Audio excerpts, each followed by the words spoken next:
आइए सुनते हैं धर्म के नाम पर धोखा नहीं करने की प्रेरणा देने वाली एक सच्ची घटना जोधपुर के संबोधि धाम से जुड़ी हुई है। संबोधि धाम में एक महानुभाव अपनी पत्नी और अपने बच्चों के साथ आए। उन्होंने मंत्री जी से कहा, हम दिल्ली से आए हैं और यहाँ पर 3 दिन रुकना चाहते हैं।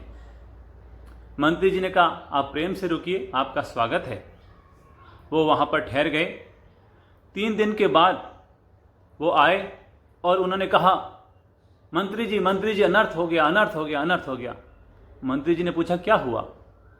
तो उन्होंने कहा, आज सुबह सुबह ही मेरी पत्नी के पता नहीं अचानक तबीयत बिगड़ गई, उसके लूज मोशन हो गया, उल्टियाँ होने लगी।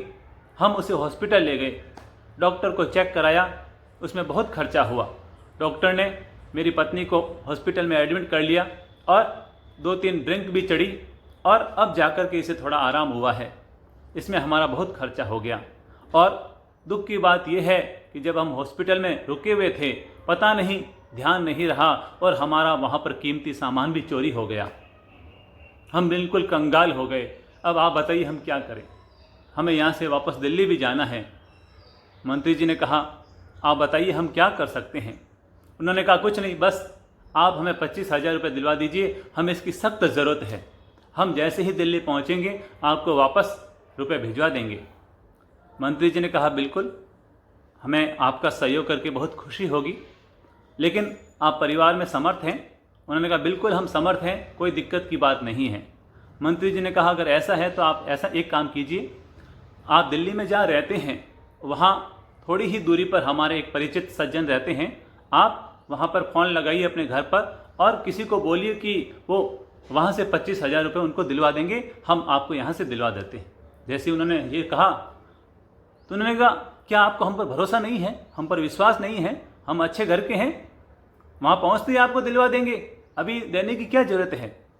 मंत्री जी ने कहा, बाद में भी देना ही है, अभी भी देना है, अभी दिलवा दीजिए। उन्होंने कहा, ऐसा तो हम नहीं कर पाएंगे। तो फिर उन्होंने कहा, ठीक है, आप हमें 5,000 रुपये दे दीजिए ताकि हम कम से कम दिल्ली तो पहुंच जाएं। मंत्री जी ने फिर वही बात दोहराई, हम 5,000 रुपये अभी दे देंगे, बस आप वहाँ दिलवा दीजिए, हम यहाँ दिलवा देते हैं। और जब वो ये भी बात मानने को तैयार ना हुए तो उन्होंने कहा, ठीक है, 5,000 रहने दो, आप तो 500 रुपये दिलवा दो, हम दिल्ली पहुँच जाएंगे। ये सुनकर के हम चौंके, उनकी सारी हकीकत हमारे सामने आ गई। हम सब वहीं बैठे हुए थे। मैंने मंत्री जी से कहा, मंत्री जी, ठीक है, कोई हमारे दर पर मांगने के लिए आया है तो उसे मैं खाली हाथ नहीं लौटाना चाहिए, फूल ना सही पंखुड़ी से ही सहयोग कर देना चाहिए। और मैंने उनको 500 रुपये देने के लिए कहा। मंत्री जी ने कहा, ठीक है। मंत्री जी ने 500 रुपये उन सज्जन को दे दिए। जैसे ही रुपए दिए तो हमने उन सज्जन से कहा, आप ये 500 रुपये अवश्य ले जाइए, पर एक बात का सदा ध्यान रखिएगा कि धर्म के नाम पर कभी किसी को धोखा मत दीजिएगा। सेवा और सहयोग के नाम पर किसी से छल और कपट मत कीजिएगा। अगर आपने ऐसा किया तो आने वाले कल में लोगों का मानवता से भरोसा ही उड़ जाएगा। लोग सेवा और सहयोग धर्म से दूर हो जाएंगे। जैसे उन्होंने ये सुना तो सज्जन ने कहा, हमें क्षमा कर दीजिए, हम धर्म के नाम पर, सेवा और सहयोग के नाम पर दूसरों से इस तरह से ठगी पहले भी हमने की है, लेकिन आज से हम ये संकल्प लेते हैं कि आज के बाद हम ऐसा कभी काम नहीं करेंगे। ये घटना हमें सिखाती है कि हमें धर्म के नाम पर, सेवा और सहयोग के नाम पर कभी भी छल कपट धोखा नहीं करना चाहिए।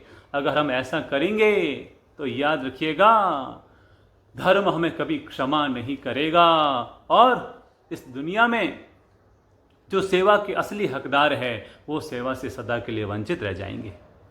याद रखें, इस दुनिया में 2 तरह के लोग होते हैं। एक तो वे घटिया प्रकृति के लोग होते हैं जो धर्म में भी धंधा किया करते हैं, पर दूसरे वे महान लोग होते हैं जो धंधे में भी धर्म किया करते हैं।